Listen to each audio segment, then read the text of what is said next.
लोकसभा चुनावों में भाजपा के जिस तरीके से परिणाम आए हैं उससे नरेंद्र मोदी काफी खुश नजर नहीं आ रहे हैं। 400 पार का नारा लगाने वाले मोदी जी भाजपा के खाते में पूर्ण बहुमत भी नहीं ला पाए और 240 सीटों पर ही उनकी गाड़ी अटक गई। हाँ, दूसरी तरफ भले अपने साथी गठबंधन के साथ यानी एनडीए ने 293 का आंकड़ा छू लिया हो, लेकिन मोदी जी के लिए ये जीत एक गले की फांस की तरह बन गई है। इस जीत के बाद मोदी जी के समर्थक बड़े जोश के साथ ये कह रहे हैं नरेंद्र मोदी तीसरी बार प्रधानमंत्री बन रहे हैं। लेकिन बाजारों में जिन चर्चाओं ने माहौल को गर्मा रखा है वो ये है कि इस बार मोदी को रिप्लेस किया जा रहा है और उनकी जगह किसी और को पीएम बनाने की तैयारी की जा रही है। क्योंकि जहां नरेंद्र मोदी सिर्फ खुद को ही पार्टी का चेहरा मानते हुए पूरे चुनाव में हावी रहे, दूसरे किसी नेता को या पार्टी के काम को आगे नहीं रखा गया और साथ ही कार्यकर्ताओं का दर्द ये रहा कि उन्हें पूछा नहीं गया।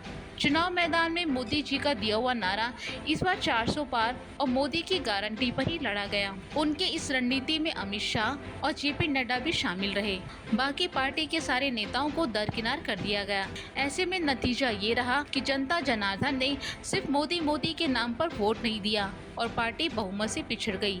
अब जब चुनाव ही सिर्फ मोदी के नाम पर लड़ा गया तो हार की जिम्मेदारी भी उन्हीं की बनती है। लेकिन यह हद तो तब हो गई जब मोदी जी इस हार का श्रेय खुद पर लेने को तैयार नहीं है। ऐसे में चुनावों के परिणाम के बाद एनडीए में बहुत ज्यादा उथल पुथल मची हुई है। यह मोदी जी को फिर से प्रधानमंत्री नहीं बनाने की मांग उठ गई है। यहाँ तक कि भाजपा को बनाने वाला और मोदी जी को लाने वाला आरएसएस भी अब नरेंद्र मोदी के खिलाफ हो गया है और उन्हें तीसरी बार प्रधानमंत्री बनाने पर साफ तौर पर कुछ नहीं कहा जा रहा है। कहा जा रहा है कि जिस तरह से चुनावों के दौरान मोदी, शाह और नड्डा ने अपनी मनमानी चलाई है उससे पार्टी में खासी नाराजगी है और अब चुनाव परिणाम के बाद बहुत बड़े बदलाव की तैयारी की जा रही है। वैसे तो 5 जून को ऐसा लग रहा था कि एनडीए और इंडिया गठबंधन की ओर से कुछ बड़ा फैसला सामने आ सकता है, क्योंकि दोनों गठबंधन दलों की दिल्ली में मीटिंग हुई थी।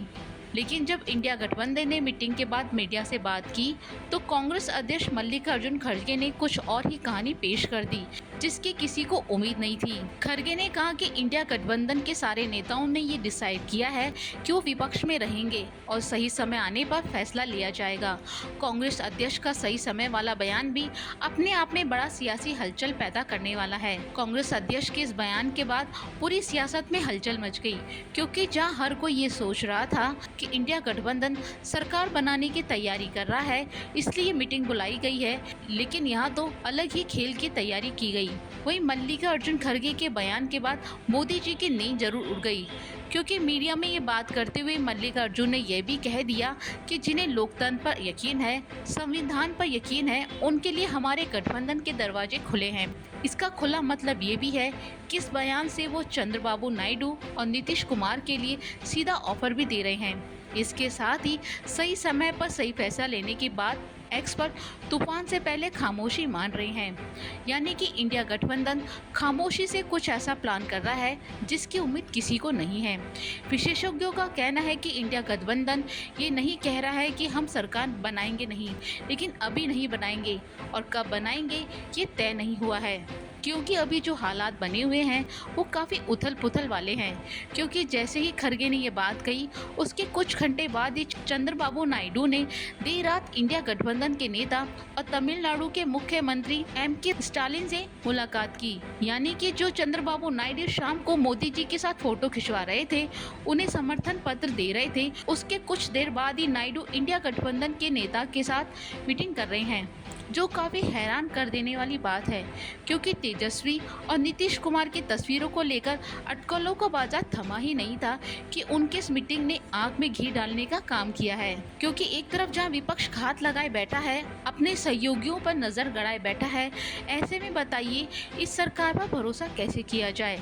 वैसे चंद्रबाबू नायडू के लिए कहा जाता है कि उनकी मांगे कभी खत्म नहीं होती हैं। इस बार भी नायडू की मांगों की लिस्ट इतनी लंबी है कि लगता है कि मोदी जी को कहीं अमित शाह को अपने कैबिनेट से बाहर ही नहीं करना पड़ जाए। और शायद मोदी जी के लिए बड़ी बात भी नहीं है, क्योंकि सब जानते हैं मोदी जी प्रधानमंत्री की कुर्सी के लिए कुछ भी कर सकते हैं।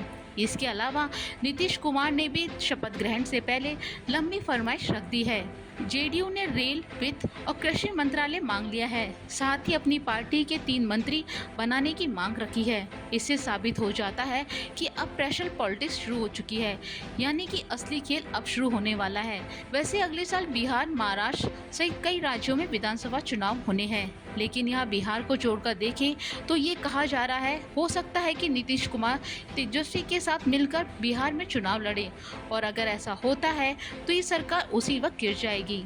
फिलहाल तो मोदी जी ने पीएम पद से इस्तीफा दे दिया है, लेकिन अब उन्हें फिर से प्रधानमंत्री का पद हासिल हो ये थोड़ा मुश्किल नजर आ रहा है, क्योंकि जिस तरीके से नरेंद्र मोदी के काम करने का तरीका रहा है उससे उनकी पार्टी के साथ साथ सहयोगी दल में भी नाराजगी है। फिर चाहे वो चंद्रबाबू नायडू हो या नीतीश कुमार, ये दोनों जानते हैं जिसने भी मोदी को समर्थन दिया है वो बाद में खत्म हो गया है। फिलहाल नीतीश कुमार, चंद्रबाबू नायडू और चिराग पासवान तीनों ही मोदी को समर्थन देने की बात कह रहे हैं, लेकिन अगर ये तीनों पीछे हट जाएं तो एनडीए के पास पूर्ण बहुमत ही नहीं बचेगा, यानी कि एनडीए की सरकार नहीं बन पाएगी। इसका मतलब फिर इंडिया गठबंधन सरकार बनाएगा। तो इस बारे में आपका क्या कहना है?